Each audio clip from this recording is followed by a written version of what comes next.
अस्सलामुअलैकुम रहमतुल्लाहि ताला वबरकातुहू। आज 20 दिसंबर 2025 को जो द लल्लन टॉप शो पे एक पब्लिक डिबेट रखी गई थी जनाब मुफ्ती शमाइल नदवी साहब और जावेद अख्तर साहब के दरमियान डस गॉड एग्जिस्ट पे,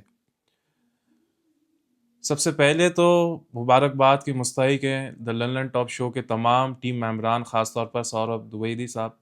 जिस तरीके से आज हमें ये पब्लिक डिबेट देखने को मिली एक फ्रेंडली माहौल में, ये पिछले 10-11 साल में हमें किसी भी मीडिया चैनल पे नहीं मिली।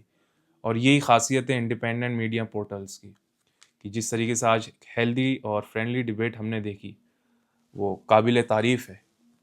और दोनों स्पीकर्स के लिए भी बहुत मुबारकबाद, ख़ास तौर पर हमारे अज़ीज़ जनाब मुफ्ती शमाइल नदवी साहब, आपको बहुत बहुत मुबारक हो।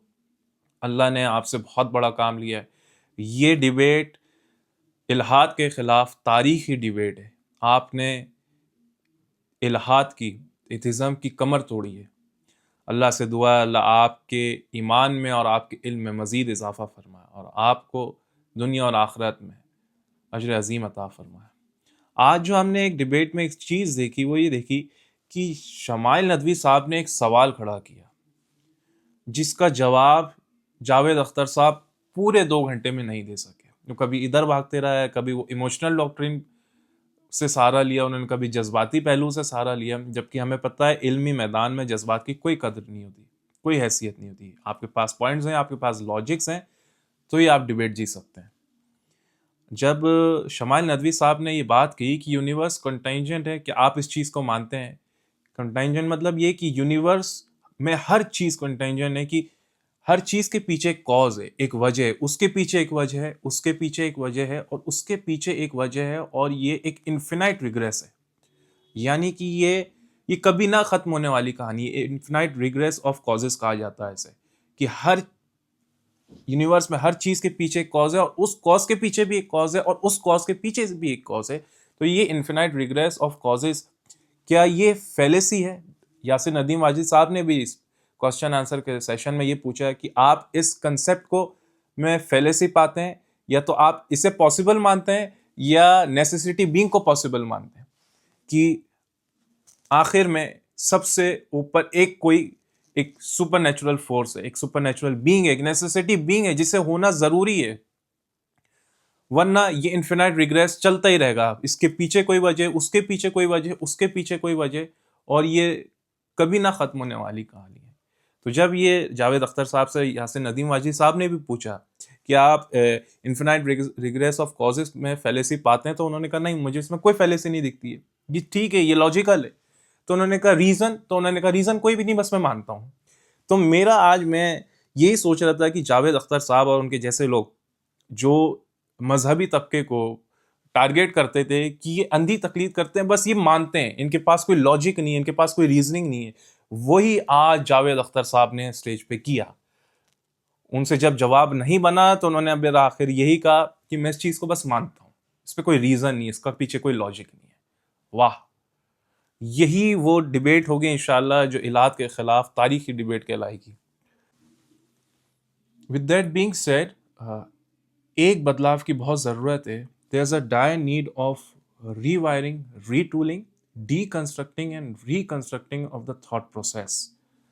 इसमें कोई दो राय नहीं कि पिछले कुछ सालों में इल्हाद एथिज़म बढ़ा है, और उससे मुझसे अगर उसके एक प्रोमिनेंट रीज़न पूछा जाए तो वो है द फेलियर ऑफ आवर उलमास, कि हमारे उलमा कॉम्पिटेंसी नहीं रखते हैं मौजूदा फितने जो उठ रहे हैं, लिबरलिज्म, एग्नोस्टिसिज्म, एथिज्म को जवाब दे सकें, उन्हें एड्रेस कर सकें और यूथ को मुतमईन कर सकें। फ़िरका वारियत बहुत है, एक मसलक दूसरे मसलक वाले के पीछे नमाज नहीं पढ़ता है, उसकी मस्जिद में नहीं जाता है, उसके मदरसे में नहीं। जब हमारे यहाँ उलमा ये बात करेंगे, सबकी बात नहीं कर रहा हूँ, yes, but majority of them, जब वो ये बात करेंगे कि उसके साथ बैठना हराम है, उससे मिलना हराम है, उसके पीछे नमाज पढ़ना हराम है, तो हम कैसे समझ पाएंगे सामने वाले की सोच को? और ये बात तो सिर्फ हमारे मुसलमानों में बात हो रही है। लोगों ने कैसी कैसी किताबें लिखी हैं। मुफ्ती शमाइल नदवी साहब ने जब बात कर रहे थे जावेद अख्तर साहब से, तो यही कहा था कि मुझे पता अभी कहाँ से बात करना है। आप रिचर्ड डॉकिंस को पढ़े हुए हैं, आप रिचर्ड डॉकिंस की बात कर रहे हैं। रिचर्ड डॉकिंस इस सदी का सबसे बड़ा मुल्हिद है, सबसे बड़ा एथिस्ट है। उसने एक किताब लिखी द गॉड डिल्यूजन। उसमें जो इसमें पॉइंट्स दिए ना रिलीजन ऑफ और गॉड के खिलाफ, वो सारे पॉइंट्स जावेद अख्तर साहब बोल रहे थे। अब मुझे बताएं शमाइल नदवी साहब अगर ये किताब पढ़ते ही नहीं तो उन्हें कैसे पता चलता। तो हमारे जो है जहनों में, हमारे जहन में वसअत होना बहुत ज़्यादा ज़रूरी है, हमारे यहाँ इत्तेहाद होना बहुत ज़रूरी है, मुत्तहिद होना बहुत ज़रूरी है, और कॉम्पिटेंट उलमा बनेंगे, कॉम्पिटेंट उलमा बाहर आएंगे, तभी अवाम भी कॉम्पिटेंट होगी।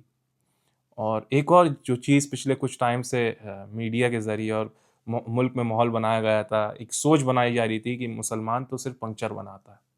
तो आज उस एक मुसलमान ने जो बाकायदा दाढ़ी वाला था, टोपी वाला था, ऊँचे पाइंचे वाला था, उसने एक लिबरल को, जो एक पोएट भी है, एक डायरेक्टर भी है और एक बहुत बड़ा लिटरेट भी है, उसे शिकस्त फाश दी उसी के मैदान में और उसी के स्टैंडर्ड पे। ये हमारी मुसलमानों की जीत है और तमाम मज़हब के लिए, तमाम मज़हब वालों की जीत है वैसे तो ये। और अ, और ऐसे डिस्कशंस और ऐसे डिबेट्स बहुत ज़रूरी हैं हमारे मुल्क में। ऐसे फ्रेंडली और हेल्दी फ्रेंडली माहौल में डिबेट्स होना, हेल्दी डिबेट्स, ताकि हम एक दूसरे के ख़यालात को शेयर कर सकें। खैर, मैं इस बात को यहीं ख़त्म करके आपसे इजाज़त चाहूँगा। वमा अलैना इल्लल बलागुल मुबीन।